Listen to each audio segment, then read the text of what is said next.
LawzMarketplace.com, the site where the tribes unite. Check out fresh Israelite apparel for both men and women, with new items added frequently. Don't forget to join the marketplace so you can promote your own products and services. Kwam Yasha'Allah.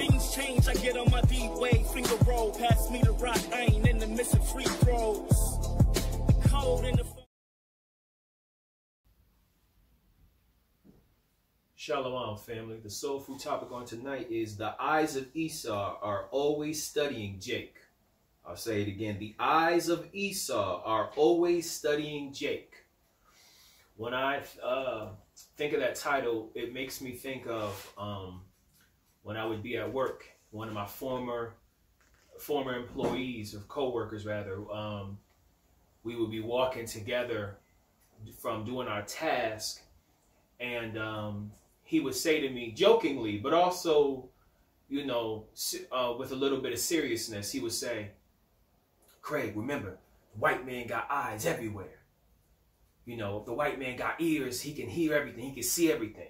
He would joke like that. And, you know, we may laugh and joke about it, but it is a reality. The white man, Esau, has eyes everywhere and ears everywhere. Okay? His eyes are looking to and fro. His ears are to the street, listening, paying close, careful attention to what's going on. Not only in the world around him, but his concentration are upon the children of Israel. Jake, okay? Negroes that are out here in these ghettos, in these poverty-stricken neighborhoods, okay, trying to rub two pennies together. Esau's eyes are studying Jake, studying the children of Israel, okay? From the days of chattel slavery up until the present, the so-called white man is researching, collecting data and information concerning the children of Israel, using esoteric knowledge as well as the prophecies of the Bible, the curses of the Bible, to use them strategically against the children of Israel, to keep them laden in sin so that we might be forever destroyed. The eyes of Esau are studying Jake, always studying Jake. So first, I'm going to go to the book of JASHER. Now, I know for many brothers, they discredit the book of JASHER, but it is even spoken of in the Bible. So I'm going to go to the book of JASHER and see what JASHER says concerning Esau and his mentality and his nature. Okay, so I'm going to go to JASHER chapter 28, verse 20, and it reads, "And Esau was a designing and deceitful man, one who hunted after the hearts of men and inveigled them." Inveigle is defined as to persuade by deception or flattery. Okay, so this is the mentality of the so-called white man, Esau. He inveigles men. Okay, he is a deceitful and deciding man who hunts the hearts of men. He hunts the hearts of men? Remember the title. The eyes of Esau are always studying Jake. So, as a hunter studies his prey, so does Esau study his prey, his younger brother, Jacob. Okay? He hunts the hearts of men and inveigles them through deception or flattery to get that prey of his to fall into the trap that he has set for the prey. Okay? It also goes on to say, "And Esau was a valiant man in the field, and in the course of time, went as usual to hunt, and he came as far as the field of Seir, the same is Edom." Okay? Let's go on to the book of Genesis and just kind of talk about Esau's character and how it is that he always studies his prey, which his chief prey, his chief target, are the children of Israel, because he knows that is his greatest threat. So he's studying Jake continually. Now, Jake may be oblivious to what the so-called white man is doing. He may be oblivious to some of the tactics and methods that he uses, strategic strategies, okay, to entrap him, He might be just as ignorant as a harmless deer in the wilderness or in the forest. But the hunter Esau knows what he's doing. He has laid a trap. Okay, you think about any of the booby traps that a hunter may use. Dig a hole, put a net over it. There's a string that's put, that holds that net up to a pulley or something, and there's leaves and sticks placed over the net and over that hole to make it look harmless, innocuous, so that and then place some sort of bait on those leaves to attract the prey.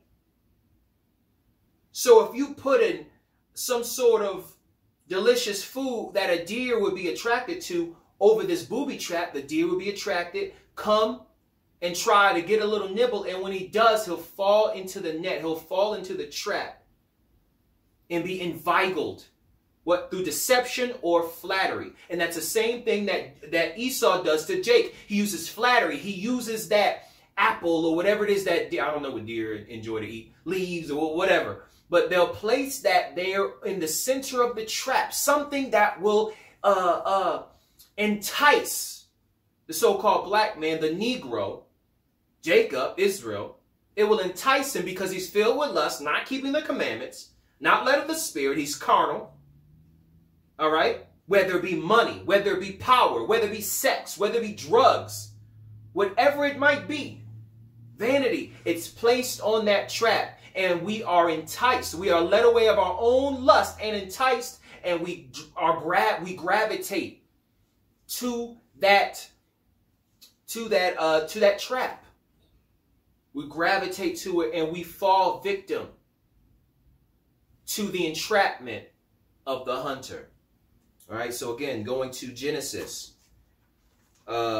reading chapter 27, verse 41. Genesis chapter 27, verse 41.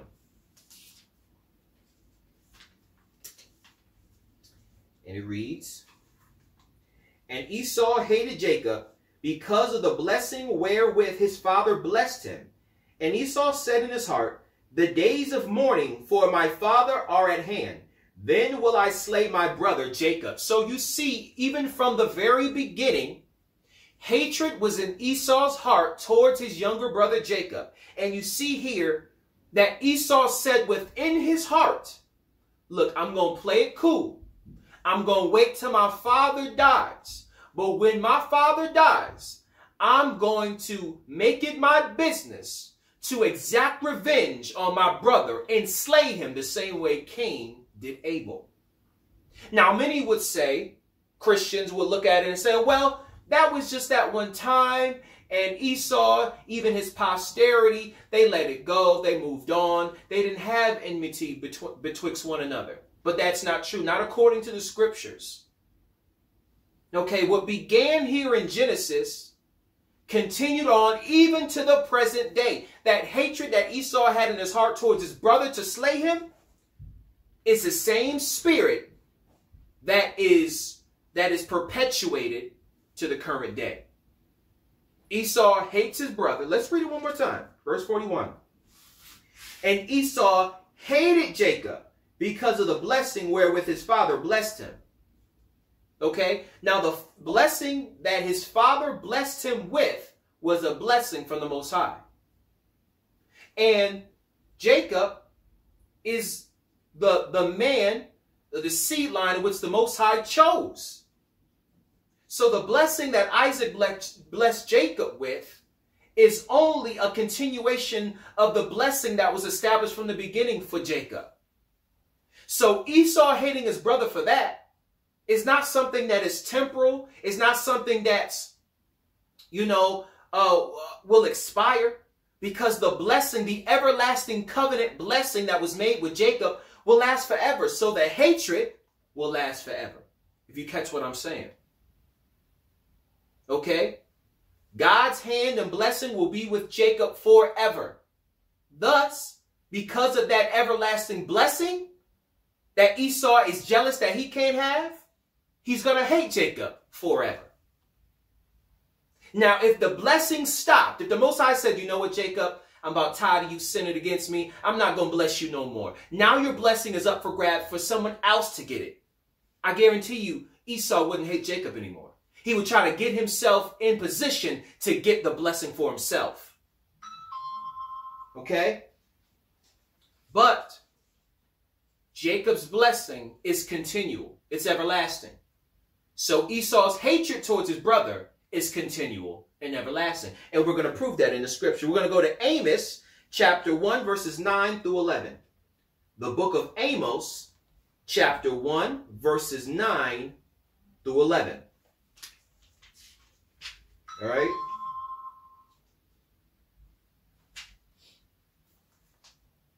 Gail, come here and grab this phone. She's texting. All right, Amos chapter 1, verses 9 through 11. Thus saith Yahweh, for 3 transgressions of Tyrus, and for 4, I will not turn away the punishment thereof, because they delivered up the whole captivity to Edom, and remembered not the brotherly covenant. So this is the transgression of Tyrus, okay, the Zidonians, and their sin, and that they were complicit in the captivity and the destruction of the children of Israel, and gave them over to their wicked older brother, Edom. Okay, so this is the transgression of Tyrus. Let's read on. Verse 10. But he says here, and remembered not the brotherly covenant in verse 9. So Edom reigned over his brother and afflicted him, right? And he remembered not the brotherly covenant. What's the brotherly covenant? The covenant from the beginning with Cain and Abel. All right, the covenant that was made with Abraham, Isaac, okay, that they ought to show kindness towards one another, that ye are brothers. Edom forsook that. He said, man, forget Jacob. As long as he got that blessing, he ain't no friend of mine. I'm going to slay him. He forgot the brotherly covenant. Verse 10, but I will send a fire on the wall of Tyrus, which shall devour the palaces thereof. Verse 11. Thus saith Yahweh, for 3 transgressions of Edom, and for 4, I will not turn away the punishment thereof, because he did pursue his brother with the sword, and did cast off all pity, and his anger did tear perpetually. So like I said before, according to what was said in Genesis chapter 27, because Isaac blessed Jacob and gave him a blessing, which was the foundation of the everlasting covenant that the Most High would make with Jacob, right? Because Jacob's blessing was everlasting, then the hatred and the anger that Esau had towards his brother would be everlasting. No. Okay, so verse 11 again. Thus saith Yahweh, for 3 transgressions of Edom, and for 4, I will not turn away the punishment thereof, because he did pursue his brother with the sword, and did cast off all pity, and his anger did tear perpetually, continually, forever.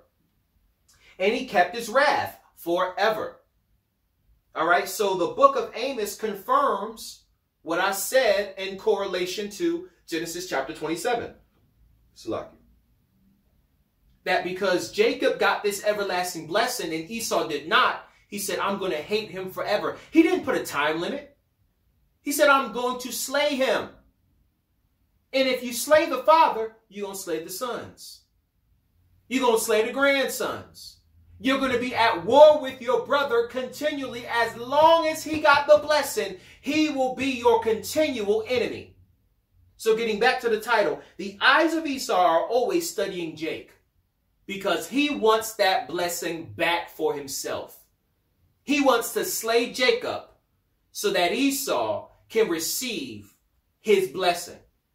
Now Esau got his own blessing, and he's taking full advantage of the blessing and the, what's the word? The providence, if you will, of the blessing that he has. Because it's only the power of the Most High God which gives place for Esau to reign in the way in which he reigns. The earth has been given into the hand of the wicked. If it was not for the Most High giving place to Esau, he wouldn't have the power and dominion that he has in the earth today. Okay? Let's go to Obadiah and read verses 6, 10, and 11. And let's further speak about Esau and his mentality. So the book of Obadiah, verses 6, 10, and 11. How are the things of Esau searched out? How are his hidden things sought up? So the Most High is saying, look, I see what you're doing, Esau, Edom. I take knowledge. You may try to cover yourself. You may try to be secretive. Okay? Remember what JASHER said concerning Esau, that he was a deceitful and designing man who hunted the hearts of men and inveigled them, meaning to persuade with deception and flattery. The Most High says, I see behind your smoke screens, Esau. I see exactly what you're doing, and all of your strategies are searched out. I know what you're doing. You can't pull wool over my eyes. And as long as my people obey my commandments and follow after me, I will enlighten them with understanding to know what you're doing. As long as they don't, then they will fall into the trap. Okay?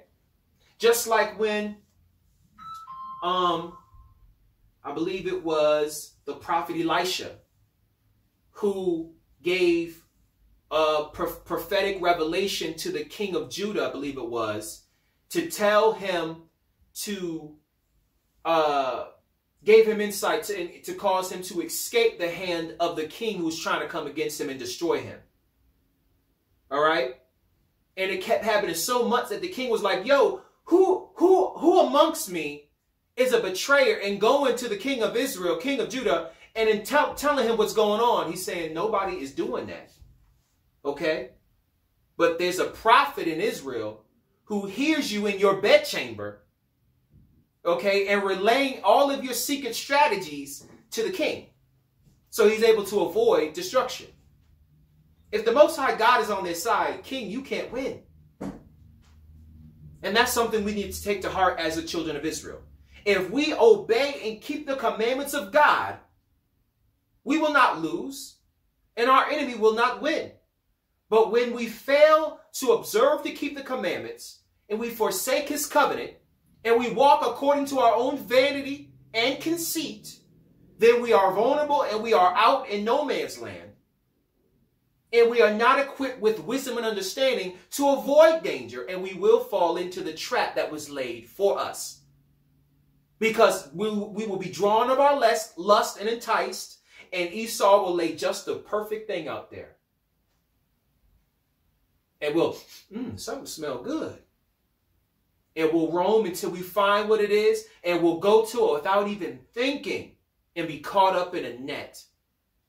And the hunter would have captured his prey. Okay? So verse 6 again. How are the things of Esau searched out? How are the hidden things sought up? The Most High sees what you're doing. I see what you're doing to my people. I take knowledge. Verse 10 and 11. For thy violence against thy brother Jacob, shame shall cover thee, and thou shalt be cut off forever. So the same things that are spoken of in Amos, the prophet Obadiah is touching on it as well with Esau. It's like, man, you had no pity, no compassion, no thoughtfulness towards your brother, but only wrath perpetually to slay him and to bring him low. Verse 11, and the day that thou stoodest on the other side, and the day that the strangers carried away captive his forces, and foreigners entered into his gates, and cast lots upon Jerusalem, even thou wast one of them. Cast lots, meaning they was gambling. They was tossing down dice. Yo, who want Jerusalem?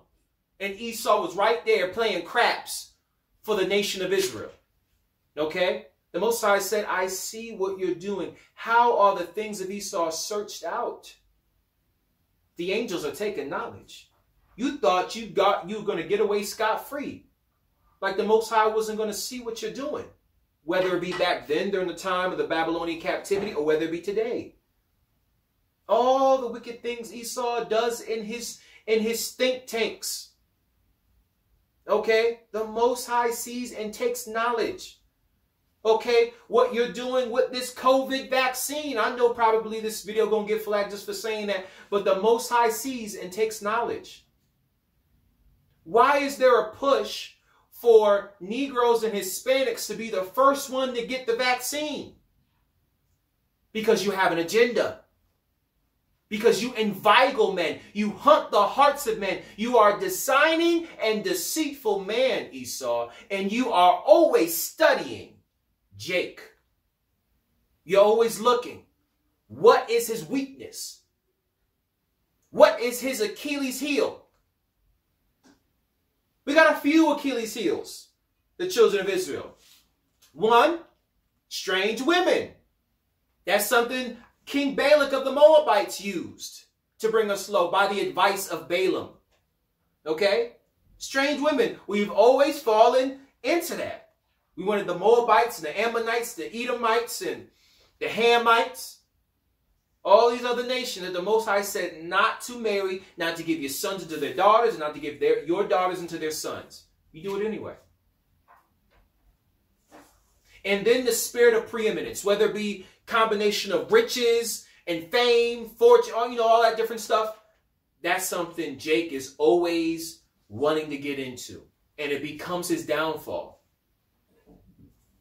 The love of money is the root of all evil, and we give place to that a lot. And that's big right there. Foreign, strange women and the love of money. Fame and fortune. Them two things right there. You can entice most of Jake with them two things right there. If it ain't the money and the fame, then give him some girls. With a big old butt, and he'll fall. He'll fall every time. Esau knows that. Esau knows that. And he uses it for his advantage to keep the children of Israel in sin so that we might transgress and that he might in some way try to get the blessing for himself.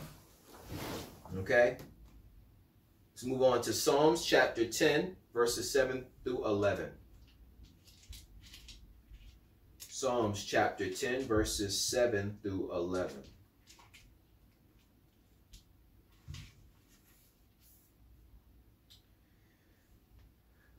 And it reads, his mouth is full of cursing and deceit and fraud. Under his tongue is mischief and vanity. That sounds exactly like what JASHER describes about Esau and his character. Let's read that one more time. His mouth is full of cursing and deceit and fraud. Under his tongue is mischief and vanity. He is a liar through and through. So he'll smile in your face and say, how you doing? But his intent, his motive is wicked. It's to harm you. His words are smoother than butter to entice you to do something that he will want you to do. But his intent is to get you to fall. Verse 8. He sitteth in the lurking places of the villages. In the secret places doth he murder the innocent. His eyes are privily set against the poor. The title is the eyes of Esau are always studying Jake. So verse 8, that sounds a lot like a police officer. But the last part here, his eyes are privily set against the poor. So the poor, those who are without, the needy of the children of Israel, his eyes are set privily against him, meaning that the poor are not aware that he's looking at them. That's what that means, privily. Esau not standing out in the market square, looking and gazing and staring and gawking. No, Esau is hidden in the shadows. It said he's lurketh in secret places. He sends informants out and inquisitors, familiars. He sends them out. They're his eyes. Esau don't always got to be out there to see it for himself. He'll send people out there to document and write it down. Because there always will be a Jake who will rat out his own people. There will always be a Judas somewhere. Always. Always. But now Esau doesn't even have to depend on human intellect and human activity. He has technology that can privily set his eyes against the poor. He's got cameras and he can bug your house with audio devices and different things. Social media, and track and monitor everything you're saying and doing. His eyes are privily set against the poor. He can manipulate your feelings through technology and a lot of different things that he has at his disposal. And you're so ignorant. You don't keep the laws of God. You don't know what's going on. He's got that trap set up. Okay? And you can't even discern something about this land that I'm standing on look different. Don't even look like the grass over here. Why is it grass and then just mad leaves right here? What's the string right here? And it's kind of weird that a chocolate cake will be sitting in the middle of the forest. That's kind of weird. You don't even consider it. His eyes are set privily against the poor. You don't even consider.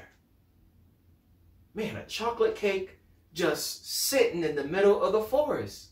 That's amazing. What luck? Don't even consider. Verse 9. He lieth in wait secretly as a lion in his den. He lieth in wait to catch the poor. He doth catch the poor when he draweth him into his net. Okay? If you ever watched Lion King, which I know most of you have, when Simba's father Mustafa was showing him how to hunt, and I think he was just kind of like a little trial run with I forget what the bird's name was, but the bird was sitting there or whatever. He said, "Son, this is how you do it. You got to get low. You got to get real low." He was teaching his son, grooming his son. Now think about that in relation to Esau and how he teaches his son.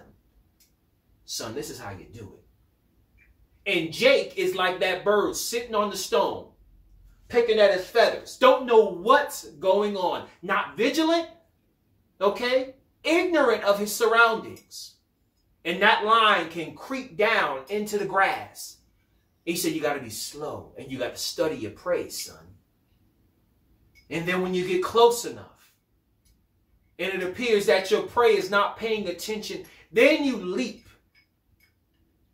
And you're able to consume and destroy your prey, your target. Okay? Let's read to verse 11. Verse 10. He croucheth and humbleth himself, that the poor may fall by his strong ones. Okay? Verse 11. He hath said in his heart, God hath forgotten. He hideth his face. He will never see it. Because his eyes are privily. He's like, they can't see what's going on. No one else is aware. Because I'm in secret. I'm in the shadows. I have eyes everywhere. No one sees. No one can charge me with an offense. No one can say that I've done anything. You have no evidence. Remember what Obadiah said. How the secret things of Esau are searched out. So Esau, in his boastfulness and in his haughtiness, says, God don't see nothing. Because I'm secret. I covered my tracks. Can't nobody figure out what I've done. The Most High God said, oh, you think you see everything? Oh, I see everything. Even in the dark. You trying to navigate and do your wickedness in the dark? I got night vision. I can see in the dark, the Most High is saying. I can see your works, Esau. How are the secret things of Esau searched out? We have no idea.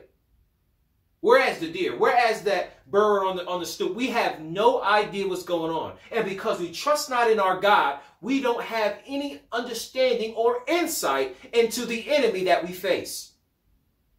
We're out here in the middle of the wilderness, in the middle of the forest or the savannah, and we are disoriented.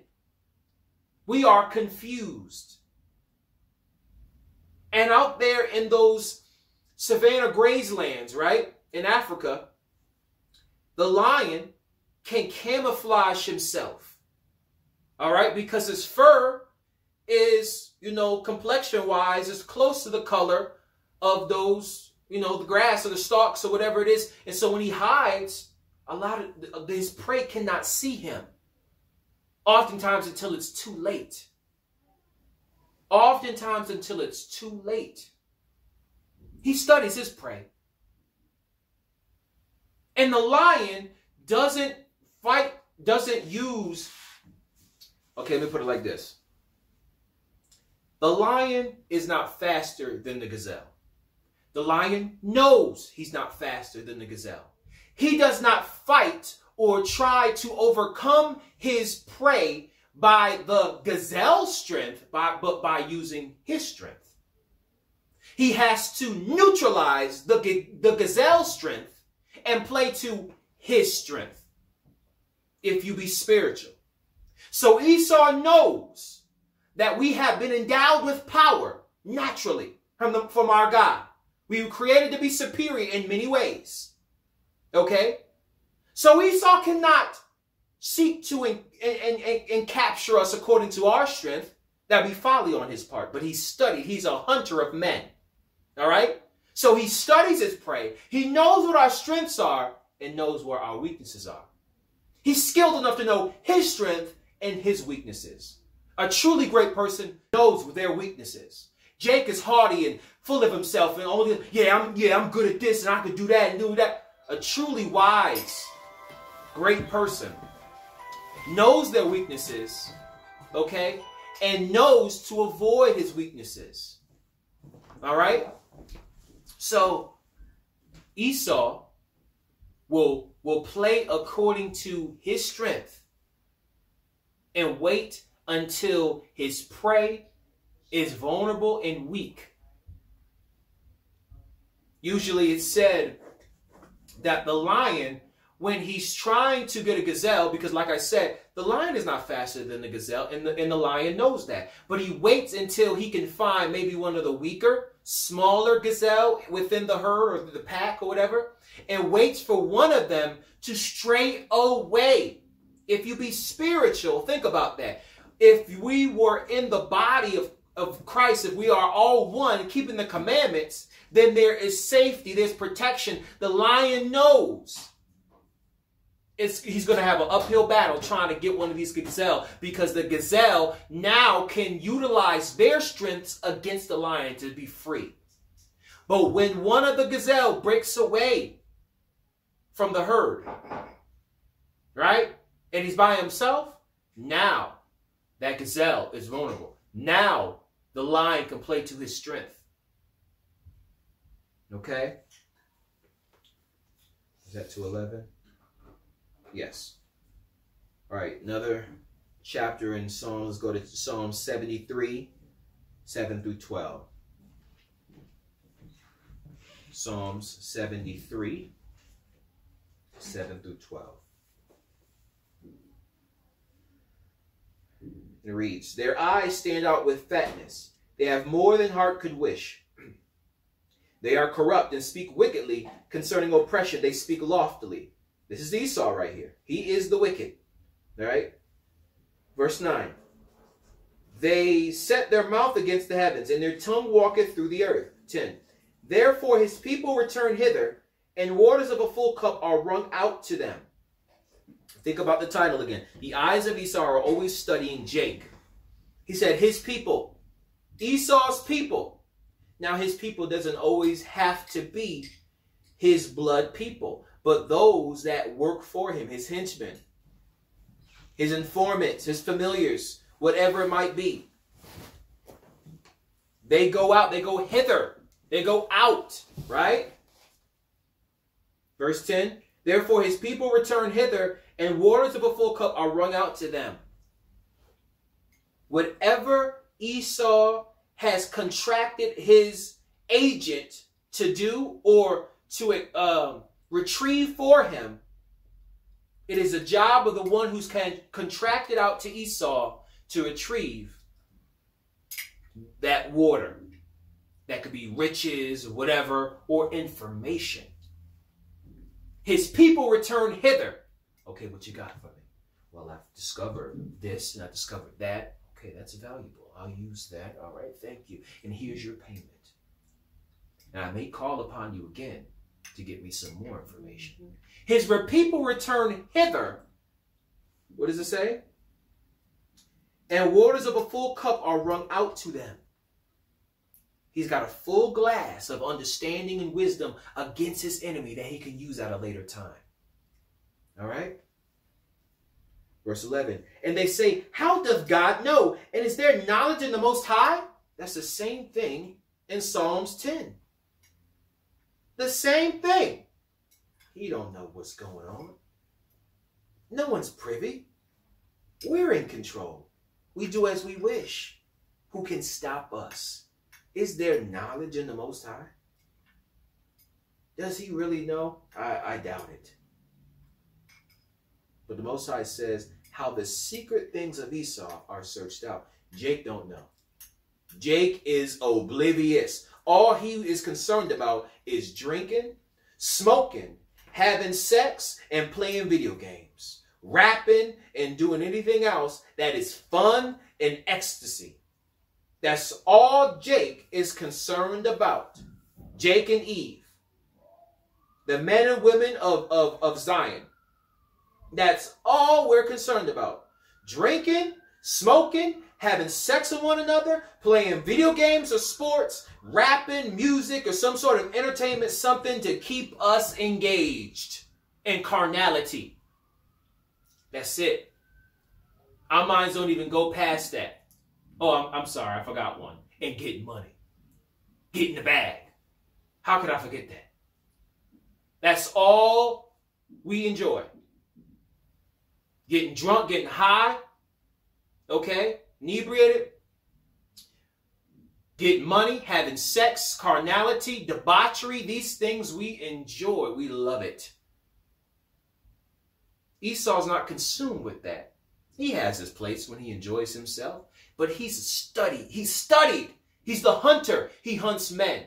He's not consumed with that. He lets you. First of all, he puts the things out there for you to be attracted to. And then when you fall into that, and you're drunken with the dainties of Esau, then he can sharpen his sword and slay his brother and show no pity, as according to Amos. But all you doing is smoking weed and, you just a fool and rapping, pants sagging, tatted all up, having sex with all these women, women having sex with all these men, women with women, men with men, just carnal and just worldly. And Esau is looking secretly, privily, watching the poor. Because us Negroes, we poor. We ain't got nothing. We yearning for whatever crumb Esau gonna flick to us anyway. So his eyes are watching us secretly from far off. And he's documenting these things. When we dance and, we do our jig and we do whatever, he takes knowledge of that. What makes them dance? What songs do they like? What foods do they enjoy? What are their customs? What do they think? What makes them mad? All these things Esau knows. We don't know. We don't know nothing about our hunter, but the hunter knows everything about his prey. Let's see, verse 12. Behold, these are the ungodly who prosper in the world. They increase in riches. That's Esau to a T. He is living out the blessing that was given to him from his father. By violence shall you have all the things upon the earth. By violence and the sword. Okay? Behold, these are the ungodly. They are wicked. Who prosper in the world, they increase in riches. They use their ungodliness to profit them much. They increase in riches. This is Esau. All right, let's go to Psalms chapter 83, verses 1 through 6. I'm almost finished. Psalms chapter 83, verses 1 through 6. Keep not thou silent, O God, hold not thy peace, And be not still, O God. Now keep this in mind in relation to Psalm 73 and Psalms 10. What was said in chapter 73 and verse 10? I'm sorry, chapter 73 and chapter 10. Where it's speaking of Esau, yeah, it says the wicked, but we know who the wicked is according to Malachi. The border of wickedness. The epitome of wickedness is Esau. So he's the chief one on that list. But anyway, what was said in chapter 10 and chapter 73? The spirit of Esau says, is there knowledge in the Most High? Does he see? Does he know? Man, he don't know what's going on. We can do whatever we want and get away with it. Isn't it wonderful? We can get away with it. Who's going to stop us? Who's going to put handcuffs on us and literally hinder us from doing the wicked things that we do? How we increase in riches and prosper in the earth. Who can stop us? Nobody. If we want to slay our brother and cut him off completely, nobody can stop us. That is what was said in chapter 10 and 73. So now starting 83, right? The writer is saying, keep not thou silent. You have refrained because of our iniquity. That's why the wicked Esau can say, well, if we're doing this to his people and he's not doing anything to recompense that upon us or repay us for our wickedness, then I guess we good. We fine. If we can whip up on his elect seed, just beat him up and kill him and slay him and do whatever, and their God doesn't defend them, either he's upset or there is no God. We're good. So the writer is saying, look, Father, we've messed up. And I know this is the reason for why you have been silent. But Father, enough is enough. They have gone overboard. Please, you can't remain silent any longer. You got to defend us, or we'll be no more. Esau got boastful. Esau was always boastful. Remember that. The hunter always got a level of bravado. Okay? He's always braggadocious. The hunter, that is. But when he just, it's like, okay, you win, if you win a majority of your games, okay, you're good. We understand that. But when you're on a winning streak, and the winning streak goes from 5 games in a row, 10 games in a row, 20 games in a row, 30 games in a row, you're looking unstoppable. You're looking like a juggernaut. You know, your confidence is risen like, who can stop us? We won 30 games in a row. Who can beat us? That's where Esau's mindset is at. Up in the heavens. Who can stop us? We're going to sweep right through the season and win the championship. Can't nobody stop us. That's their mentality. And so we, as the inferior team, is having to say, Heavenly Father, please step in and defeat them. Their mindset is that we're just going to win. We're going to just trample the opposition. Okay? 1-6. Verse 2. For lo, thine enemies make a tumult, and they that hate thee have lifted up the head. So they're boastful. They're feeling themselves. They're feeling like, yeah, we're going to win this thing. We're going to destroy Jacob. Verse 3. They have taken crafty counsel against thy people and consulted against thy hidden ones. Crafty counsel. Their eyes are set privily against the poor. They're not out there in the market square looking and, asking questions. That's not Esau's way.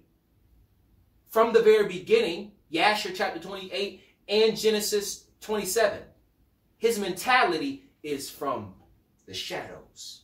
A designing and deceitful man. He hunts the heart of men and invigilates them, meaning to persuade them with deceitfulness and with flattery. Esau uses his smarts to entrap you. He doesn't use his strength. He only uses his strength when he has to. This is his greatest weapon. Not this, not his brawn, but his brain. And this is how Esau studies Jacob and entraps them. Has taken crafty counsel. In order to be crafty, you got to be wickedly wise. Not wise according to the precept, not wise according to righteousness, but a wicked wisdom.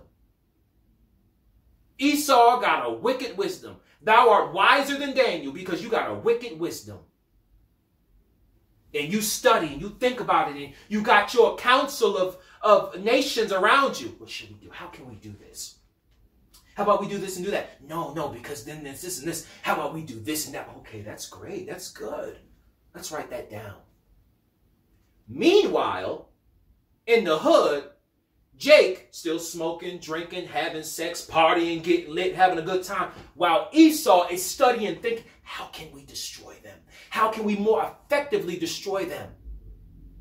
Meanwhile, while Jake getting lit, hey, having a good time, while Esau is plotting your ultimate demise. We got to get it together. Okay? Where are we at?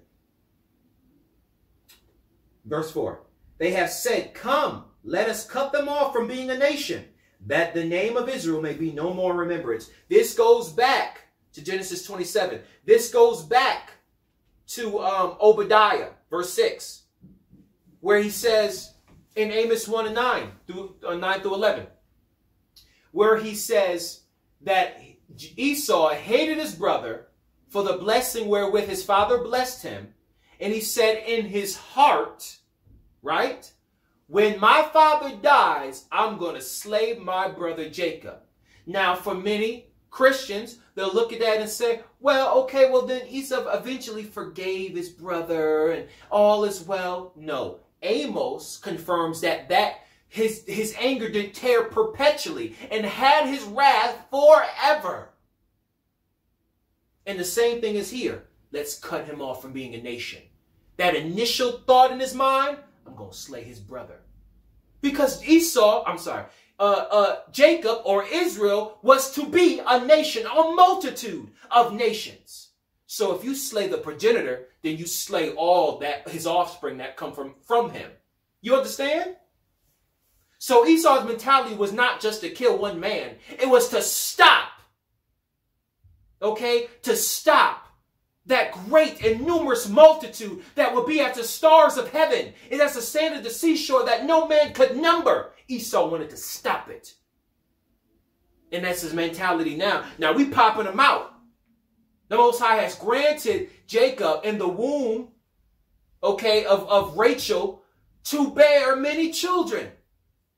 But that still doesn't stop Esau from trying to sterilize our women's wombs, promoting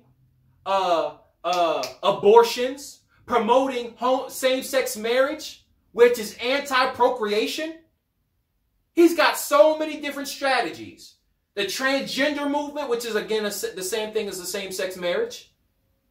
All these different things are to stop us from procreating and increasing and expanding the numbers of our race. Okay? He said, I'm going to slay my brother. That don't just mean just Jacob. That means his 12 sons and their children. He want them all dead. All right? So verse 4 again. They have said, come, let us cut them off from being a nation. We got to cut them all off. That the name of Israel may be no more remembrance. Verse 5. For they have consulted together with one consent. They are confederate against thee. Verse 6. The tabernacles of Edom. Ain't it something that Edom is mentioned first? Because Edom is the ringleader of this confederate army against Israel. And the Ishmaelites of Moab and of the Hagarenes. These nations have always hated us and are against us. And they are in league with Esau. Esau is the ruler. He's chief. But these other nations are in league. And they shake their hands and give money to one another. And say, let us come together and destroy Jacob. Meanwhile, while Jacob's still smoking weed and having sex and, trying to, Jake always want to talk about how can, have sex with this girl, that girl, and that girl, and that girl, all at the same time. That's what his mind is consumed with. Carnality and foolishness and wickedness. Debauchery and just all manner of perverseness. That's all Jake is concerned with. While his enemy, on the other hand, are shaking hands on contracts and agreements they have established to kill you. While you dancing and having a good time and getting lit. Okay? Last scripture. We're going to go to the book of Micah, chapter 2, verses 1 through 5. Last scripture. Micah, chapter 2, verses 1 through 5. Woe to them that devise iniquity and work evil upon their beds. When the morning is light, they practice it, because it is in the power of their hand. This is talking about Esau. This is what he does. Okay? Now, we practice wickedness too, but we're not wickedly wise. We just plain wicked. Esau is wickedly wise. He got a higher level of wickedness. He ain't got the playing the sandbox kind of wickedness. He's got an intellectual Harvard degree, a doctorate, a PhD in wickedness, high level. Jake's still playing in the sandbox, on the swing, on the slide kind of wickedness, and he just content in his wickedness. Esau on a whole nother level. Okay. Verse 2, and they covet fields and take them by violence, and houses and take them away. So they oppress a man and his house, even a man and his heritage. That sounds like the blessing Isaac gave to Esau. Verse 3. Therefore thus saith Yahweh, behold, against this family do I devise an evil. Hold up. You know, Christians would say, well, this pertains to everybody. Then why did he define it as this family? We know who the family is. We know. The same way the writer in Psalms chapter 83 listed Esau, Edom, first on the list. The tabernacles of Edom. Could have listed Moab. Could have listed Ammon. Could have listed the Philistines. Could have listed the Zidonians. Could have listed Ishmael. Could have listed any race of people, any nation of people there. But he placed Edom first because he's the ringleader. He's the head honcho of all these heathen, wicked nations. And don't you see that it is the same one who is the brother of Jacob, whose mentality from the beginning is, I'm going to slay him and get the blessing for myself. Therefore, thus saith Yahweh, behold, against this family do I devise an evil, from which ye shall not remove your necks, neither shall ye go heartily, for this time is evil. In Psalms 10 and Psalm 73, Esau was saying, the Most High don't take no knowledge. He don't see nothing. I'm good. Obadiah, the Most High, says how your secret things are searched out. Now he's saying, I'm going to do it so where your haughtiness will not be able to continue. You're haughty. You're full of yourself. Beginning of chapter 83, Most High, please be not silent anymore. He's boastful. He feel like he can't be stopped. Most High said, hold on. I'm going to step in now. I want to see how he can tangle with me. I want to see if he can win this battle. He can whoop up on y'all, because as long as you ain't keeping my commandments, I have given place to him. The earth has been given unto him. All right? These are the ungodly that prosper in the world and increase in riches. I have given that to him because you have not kept my commandments. But when you begin to repent and walk accordingly, then I will be your defense. And Esau can't do nothing with me. He can boast against the heavens and speak whatever he wants. But Esau, no, he can't tangle with me. When I get in the ring, I shut it down. The Most High God shuts it down. Okay? Verse 4, in that day shall one take up a parable against you, and lament with a doleful lamentation, and say, we be utterly spoiled. He hath changed the portion of my people. How hath he removed it from me? Turning away he hath divided our fields. 5, therefore thou shalt have none that shall cast a cord by lot in the congregation of Yahweh. Meaning you ain't going to have no place in his presence because of all the stuff you did. Thinking that no one took knowledge, that the Most High didn't even take knowledge. But the Most High is going to repay Esau. But it is important for us as the children of Israel to wake up and see that the white man got eyes everywhere. He got ears everywhere. But we have a God in heaven, our Heavenly Father, who's looking out for us. who will give us insight, even as he gave to Elisha, to the king, so that he might avoid danger. Our enemy is watching us round about, but we must stay in safety, being in his presence, that we might avoid destruction.